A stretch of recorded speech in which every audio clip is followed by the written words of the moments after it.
पिछले 6 महीनों में भारत में सिगरेट और टोबैको की कीमतों ने अचानक ऐसी छलांग लगाई है कि पूरे मार्केट में उथल-पुथल मच गई है।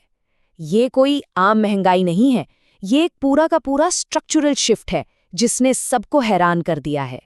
और इस शिफ्ट की शिद्दत को समझने के लिए बस इस एक आंकड़े पर गौर कीजिए।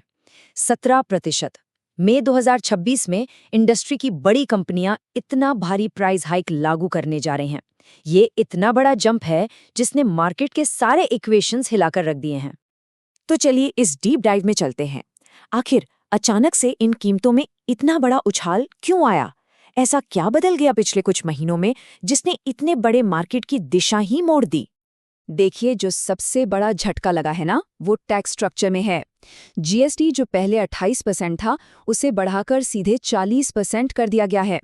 पुराना जो टेम्पररी जीएसटी कॉम्पनसेशन सेस था, उसे हटा दिया गया और उसकी जगह एक परमानेंट, बेहद strict, capacity based excise duty ने ले ली है, जो अब हर एक सिगरेट स्टिक पर लगती है।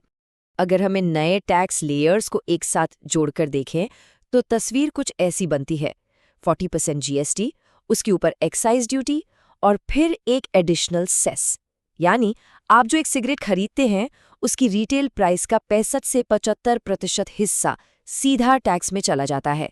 ये एक बहुत ही भारी फाइनेंशियल बर्डन है। अब आप सोचेंगे, सरकार ने ऐसा क्यों किया? इसके पीछे एक बड़ा इंटरेस्टिंग पॉलिसी कॉन्सेप्ट है जिसे कहते हैं सिन गुड्स।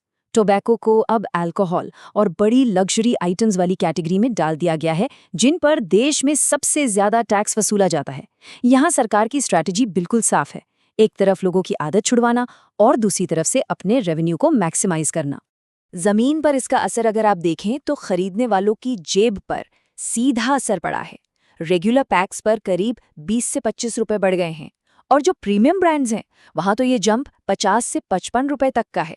जैसे गोल्डफ्लेक प्रीमियम का पैक जो पहले 115 रुपए का था, उस सीधा 135 पर पहुंच गया। ये जो नया पर स्टिक टैक्स आया है, इसने बेस कॉस्ट का पूरा हिसाब ही बदल कर रख दिया।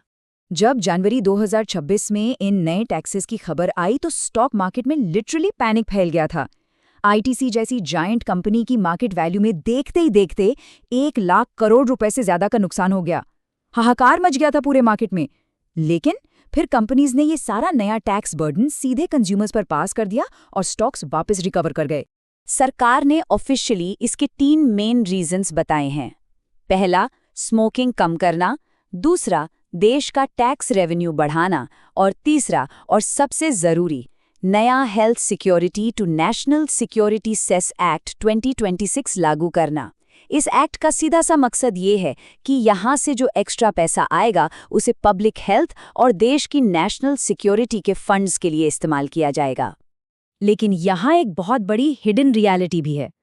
एक तरफ ऑर्गेनाइज्ड सिगरेट सेक्टर है जिस पर लगभग 66% टैक्स लगता है, वहीं दूसरी तरफ अनऑर्गेनाइज्ड बीड़ी सेक्टर पर सिर्फ 18% जीएसटी है। एक ही छत के नीचे एक ही कैटेगरी में टैक्स का इतना बड़ा गैप, ये अपने आप में कई नए सवाल खड़े कर देता है। और इस गैप का नतीजा क्या निकला?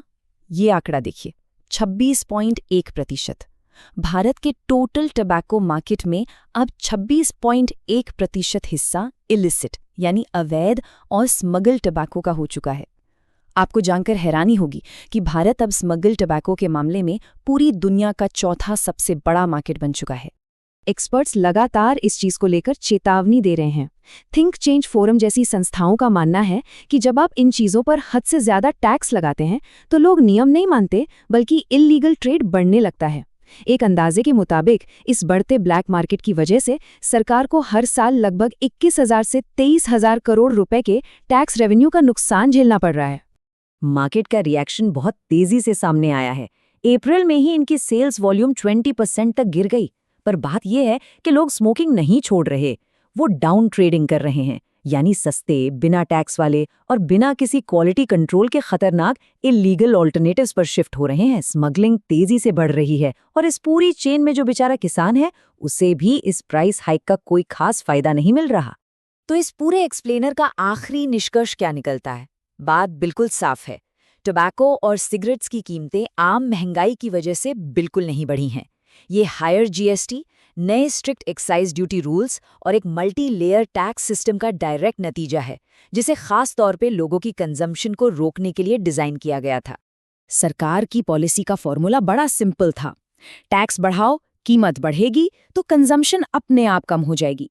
लेकिन इस इक्वेशन का दूसरा पहलू हमें सोचने पर मजबूर करता है। क्या वाकई ये aggressive tax policy public health को बेहतर बना रही है, या फिर ये सिर्फ एक खतरनाक और अनियंत्रित ब्लैक मार्केट को जन्म दे रही है? फैसला और नतीजा दोनों शायद आने वाले वक्त में ही पूरी तरह साफ होंगे।